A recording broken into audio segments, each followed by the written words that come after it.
Hello বন্ধুরা, মোহনার দিকের আরও একটি নতুন ব্লগে তোমাদেরকে অনেক অনেক স্বাগত। আর আজ তোমাদের সাথে একটা মিউজিক শেয়ার করলাম। যদিও আমি ভালো কিছু বাজাতে পারি না, তবুও তোমাদের সাথে শেয়ার করলাম।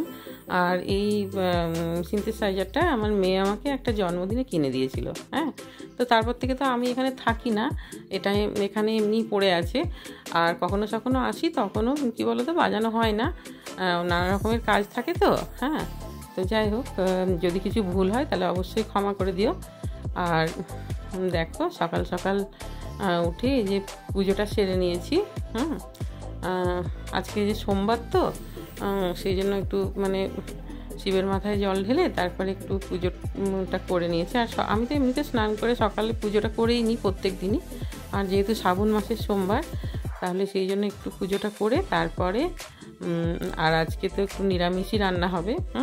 শ্রাবণ মাসে সোমবারগুলো একটু মানে যতগুলো সোমবার থাকে সোমবারগুলোতে একটু নিরামিষ রান্না করি আর পুজো করে তারপর খাই। এমনিতেও আমি সকালে ঠাকুরকে না দিয়ে কখনোই খাই না, তো চাও খাই না। তো যাই হোক, তারপরে এই যে দেখো জামা কাপড় সমস্ত এই যে মেলে দিয়েছিস।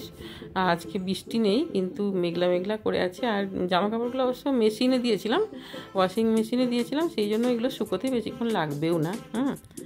আর এটা হচ্ছে আমার দেখো তুলসী মঞ্চ। তুলসী মঞ্চ আগে যখন আমি ছিলাম তখন তো এটাকে মানে খুব ভালো করে ফুল দিয়ে সাজাতাম। এখন আর আমি নেই, তো কি করা যাবে বলো।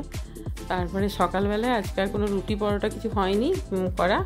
আজকে যে দেখো চা হচ্ছে, আর এদিকে হচ্ছে তেলে ভাজা করছি একটু পেঁয়াজ আর বেসন দিয়ে। হ্যাঁ, পেঁয়াজি টাইপের হচ্ছে আর কি। তো সেটা মুড়ি দিয়ে আজকে খাওয়া হবে, সেই জন্য। তারপর দেখো জলখাবার খেয়ে নিয়ে তারপর এদিকে ভাত আর ডাল বসিয়ে দিচ্ছি, মানে মুগের ডাল, এটা ভাজা মুগের ডাল করছি। মানে একই সাথে সব কিছু দিয়ে ডালটাকে ধুয়ে ভেজে নিয়ে তারপরে ওই একেবারেই রান্নাটা হয়ে যাবে। আর এই ডালটার একটা আলাদা টেস্ট আছে, জানো তো। এমনিতে মুগের ডাল আলাদা সেদ্ধ করে নিয়ে তারপরে আমরা ফোড়ন দিয়ে রান্না করি, কিন্তু সেটা আলাদা টেস্ট, আর এটা হচ্ছে আলাদা টেস্ট। হ্যাঁ, তো দেখো সব কিছু দিয়ে আমি বসিয়ে দিয়েছি এখানে। হ্যাঁ, তো একটু ভাজা ভাজা করে নিচ্ছি যাতে মুগ ডালের কাঁচা গন্ধটা মানে না থাকে। হ্যাঁ, তারপরে দেখো জল দিয়ে দিলাম, দিয়ে তারপরে এটাকে ঢাকনা বন্ধ করে কিছুক্ষণ সেদ্ধ হতে দেবো। আর কি বলতো, প্রেসারে সেদ্ধ হতে দিলে প্রেসারে ওই যে বেশি গলে গেলে না আমার ডালটা একদম ভালো লাগে না খেতে। হ্যাঁ, সেই জন্য আমি এই সোনামুগের ডাল সবসময় কড়াইতেই রান্না করি। কড়াইতে করলে কি হয়, এটা বেশ মানে পুরোপুরি সেদ্ধ হয় না, ওইটাই বেশি ভালো লাগে খেতে। দেখো আমি ঢাকনা দিয়ে দিলাম, তারপরে এই যে ডালটা হয়ে গেছে। এবার একটু কাঁটা দিয়ে দিলেই হবে, একটুখানি কাঁটা দিয়ে দিলেই হবে। খুব বেশি সেদ্ধ করে দিলে না ডালটা খেতে একদম ভালো লাগে না, মানে আমার ভালো লাগে না। এবারে অনেকের ভালো লাগতেও পারে একটু গলা গলা ডাল।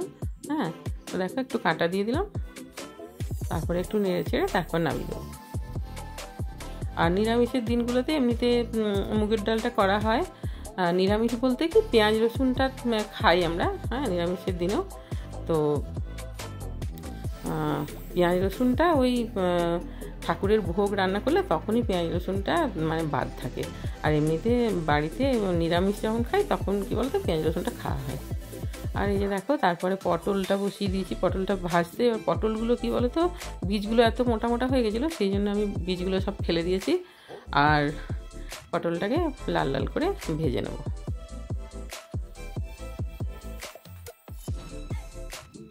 আর এমনিতেই নিরামিষের দিনগুলোতে ভাজাভাজি একটু করতেই হয়, তা না হলে আর হয় না। আর বাড়িতে এখন সবজি বলতে এই পটলটাই ছিল, তো পটলই আমি ভাজা করে নিচ্ছি। আর কি বলতো, ফ্রিজটা ভীষণ ডিস্টার্ব করছে, ওই জন্য মানে সেইভাবে আর সবজি এনে ফ্রিজে রাখা যাচ্ছে না। হ্যাঁ, ফ্রিজটা মানে ঠান্ডা হচ্ছে না, সমস্ত জিনিস খারাপ হয়ে যাচ্ছে। হ্যাঁ, সেই জন্য মিস্ত্রিকে আসতে বলেছি, তো পরে আসবে বলেছে। তো দেখো এই যে পটলটা লাল লাল করে আমি ভেজে নিয়েছি। এবার এগুলো হয়ে গেছে, এগুলোকে আমি তুলে নেব। তুলে নিয়ে তারপর এখানে দেখো ডালের বড়া বসিয়ে দিচ্ছি, মানে মুসুরির ডালের বড়া। বললাম না, নিরামিষের দিনগুলোতে একটু বেশ ভাজাভাজি, তারপরে একটু মুখরোচক কিছু না হলে মানে খেতে চায় না ছেলেমেয়েরা। তো এখন তো শুধু ছেলেই আছে, ছেলেও খেতে চায় না, একটু ভাজাভাজি চায়। তো সেই জন্য আর আলু ভাজাটা করলাম না, বড়া ভাজা করেছি। আর বড়াটা বেশ গরম গরম খেতে ভালো লাগে, তবে আমি একটু আগেই করে নিলাম, কারণ এই বড়া ভাজার যে তেলটা থেকে যাবে না, সেটা তখন আবার কী বলতো রাখলে তখন নষ্ট হয়, পরে আর ওটা দিয়ে কিছু হয় না। তো সেই জন্য বড়া ভাজাটা করে নিয়ে তারপর আমি পোস্তটা বসাবো। আলু আর পেঁয়াজ কেটে রেখেছি, আলু পেঁয়াজ দিয়ে পোস্তটা বসাবো।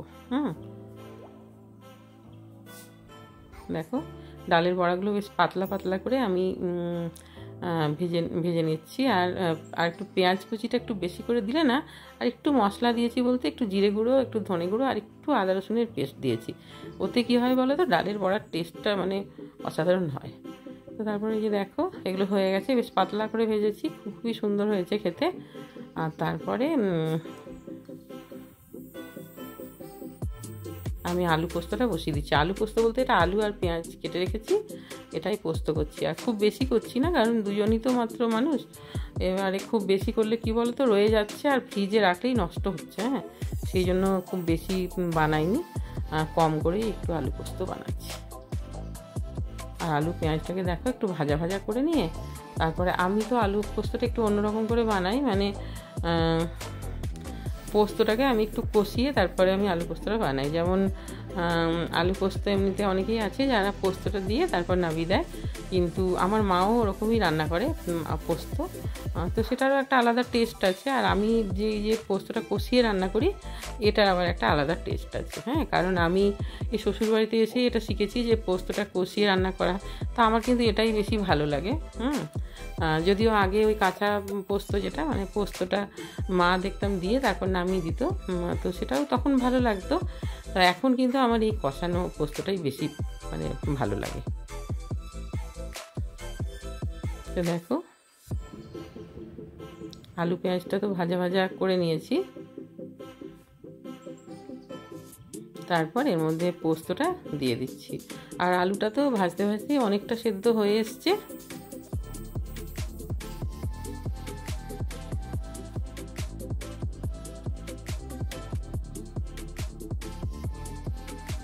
তো দেখো পোস্তটাকে একটুক্ষণ কষিয়ে নিয়ে তারপর জল দিয়ে ঢাকা দিয়ে দিলেই হয়ে যাবে। এই যে দেখো খুব বেশি জল দেওয়ার দরকার নেই, কারণ আলুটা তো এমনিতেই ভাজতে ভাজতে অনেকটা সেদ্ধ হয়ে এসছে। আর এই যে পেঁয়াজটা বেশ আলু আর পেঁয়াজটা যে ভাজা ভাজা না, এটার একটা আলাদা টেস্ট, জানো তো, খুব সুন্দর লাগে আলু পোস্তটা। তো করে একবার দেখো। এই যে দেখো হয়ে গেছে আমার আলু পোস্তটা একদমই মানে মাখো মাখো করেছি, কারণ যেহেতু ডাল আছে সেই জন্য। ডাল না থাকলে তখন হয়তো একটু গায়ে গায়ে করতাম। আর দেখো আমার রান্নাবান্না সমস্ত হয়ে গেছে। এদিকে ভাত, তারপরে সোনা মুগের ডাল, এটা একটু ঘি দিয়েছি আমি সবার শেষে।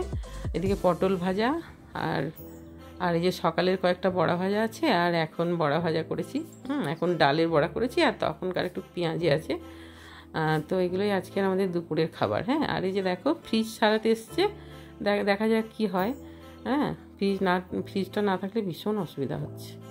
তো আমার আজকের ভিডিওটা ভালো লাগলে অবশ্যই লাইক কমেন্ট করো, আর আমার চ্যানেলে নতুন বন্ধু হলে অবশ্যই চ্যানেলটাকে সাবস্ক্রাইব করে দেবে। কেমন?